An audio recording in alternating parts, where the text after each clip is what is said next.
Hello, my name is Madeline, and I'm Vancouver's Light the Night 2022 Honored Survivor Hero.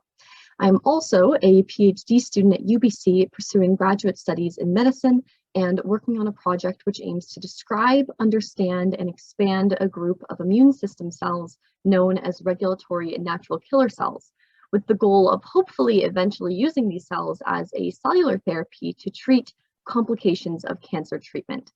And right now, I am situated in my lab at the BC Children's Hospital Research Institute, where I work under the supervision of Dr. Kirk Schultz, who is a pediatric oncologist and also researcher at the BC Children's Hospital. So my initial desire to work in this field of pediatric cancer came as a result of my diagnosis with non-Hodgkin's anaplastic large cell lymphoma at the age of 12. And prior to my diagnosis, I was a really active 12-year-old engaged in my school and community. But by the second half of my grade 7 year, my energy very quickly declined as I became quite sick. And I didn't display the typical symptoms of a common flu or cold, as I felt quite normal, just was very fatigued. A few weeks later, I then developed other symptoms such as swollen lymph nodes and a persisting high fever. And then after weeks of these symptoms progressing and my family doctor being unsure as to the cause of this illness, I had taken the day off of school and my parents took me down to BC Children's Hospital for further testing. And the doctors at BC Children's Hospital admitted me, and then the next few weeks consisted of different tests and visits from specialists as I gradually grew sicker and weaker, developing anorexia and being in a state that was difficult for me to walk or even stand.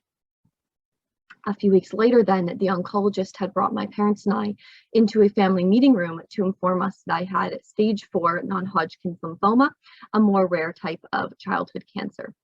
And as I'm sure you can all imagine, my diagnosis was very devastating news for my family and I for many reasons, though we were determined to try and stay positive and overcome this obstacle together.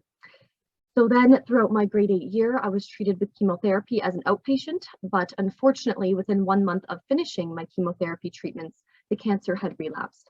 And this second time I was then treated with a stem cell transplant, which requires mega doses of chemotherapy and also full body radiation.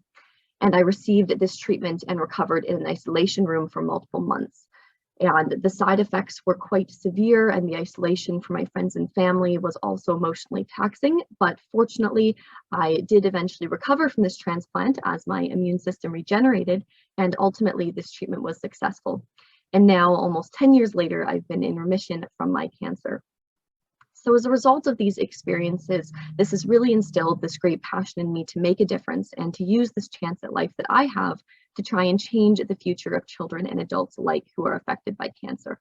However, we know that this is not a job for a single person or sector. And in order to combat this disease that affects all of us, we all are going to have to come together and be involved some ways, including research and through volunteering, medicine, fundraising, all of these really great ways. And we also know that one amazing way to do this is through partaking in events and organizations like the Leukemia and Lymphoma Society of Canada and Light the Night. So I thank you all for all of your contributions and the ways that you have tried to make a change and make a difference in the lives of people affected by cancer. You really are changing the life of so many. So thank you.